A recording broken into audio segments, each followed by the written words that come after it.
이제 스마트카 얘기를 하면 실제로 이제 요즘은 스마트카라 보다는 전기자동차 얘기를 좀 많이 하는 것 같습니다. 저는 이제 근데 스마트카하고 전기자동차는 같은 선상에 놓여 있는 제품이다라고 생각을 하고 있습니다.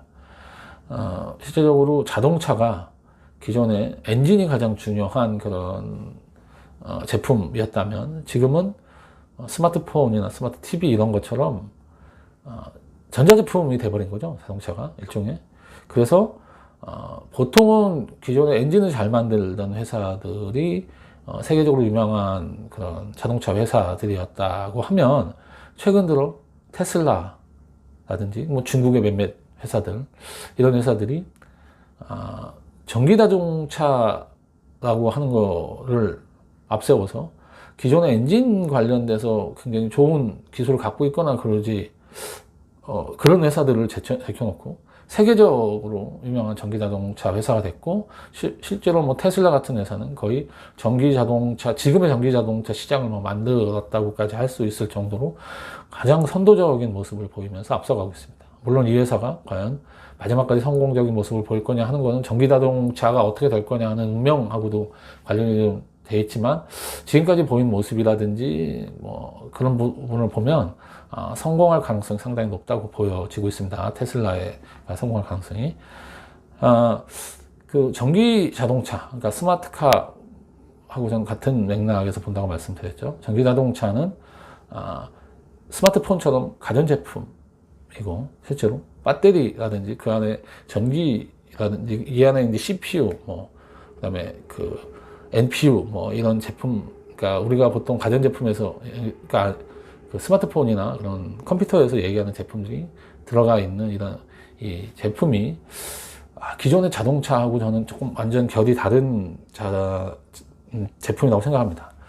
그래서 사실 그 기존의 내연기관으로 움직이던 차하고 다르게 전기자동차는 이게 일종의 그 가전제품이라고 제가 말씀드렸는데 가전제품이기 때문에 전에 자동차를 만들던 회사가 꼭 유리한 건 아니다. 앞으로 자동차가 그 기존의 자동차가 아닌 가전제품으로 옮겨가는 이 트렌드. 그러니까 전기자동차가 된다는 건 단순히 전기로 이게 뭐 배터리를 집어넣어서 간다 이런 개념이 아니라 자동차라는 게 스마트폰이나 스마트 TV라든지 이런 것처럼 가전제품화 된다. 그게 저는 굉장히 중요한 포인트라고 생각을 했는데, 이게 수소 자동차도 그런 부분이 있는 건지, 제가 그건 잘 모르겠습니다.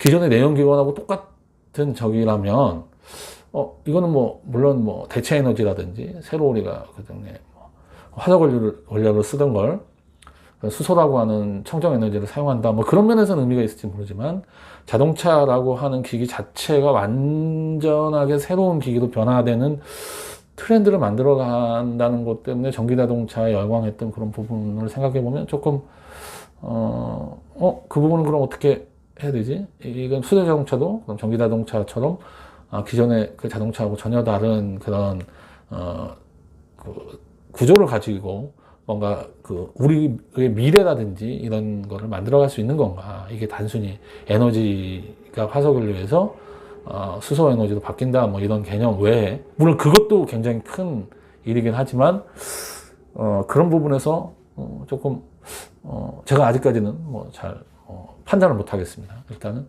어쨌든 저는 그 스마트카가 스마트폰의 다음이라고 생각하고 그래서 그 차를 모바일 기기에 그러니까 차도 움직이잖아요. 운전하고 다니니까 그러니까 스마트폰 같은 모바일 기기가 굉장히 대형화된 거고 라고 보고 그 모바일 기기 안에 스마트폰이 가지고 있는 여러 기능이 들어간 것처럼 모바일 기기 안에 엄청나게 많은 기능들이 들어가서 우리가 차를 타고 다니면서 그런 거를 그 차 안에서 소비하는 콘텐츠를 소비하는 굉장히 콘텐츠 소비의 중심이 될 거다.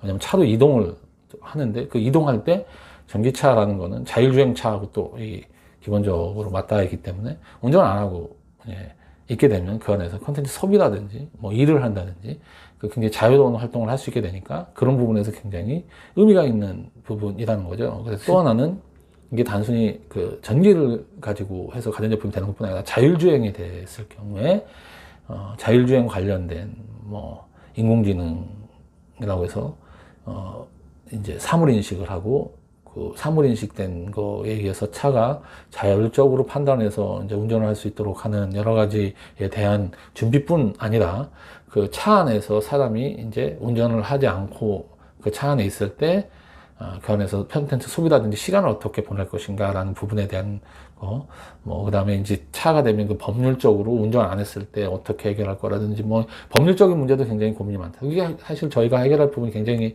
많이 있고 고민할 부분이 많이 있는데, 수소차를 저희가 했을 때 그런 세계적인 움직임에 우리가 조금 다르게 가는 거 아닌가? 뭐 그런 걱정은 좀 있습니다.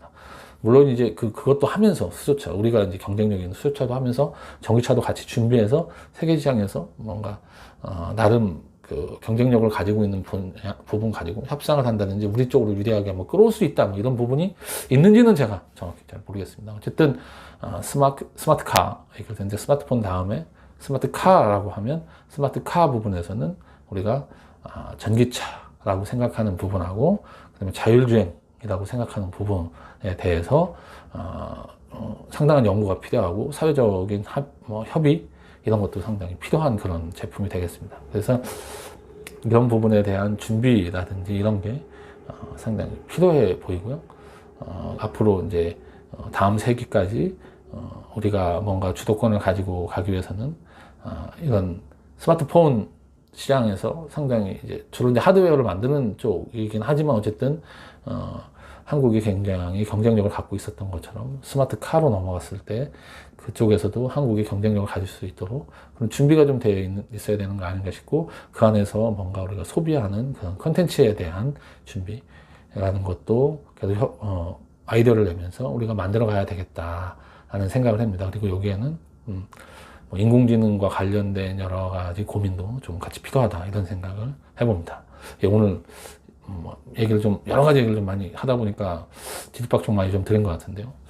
다음에 또 재밌는 얘기 가지고 인사드리도록 하겠습니다. 예, 들어주셔서 감사합니다. 다음에 뵙겠습니다.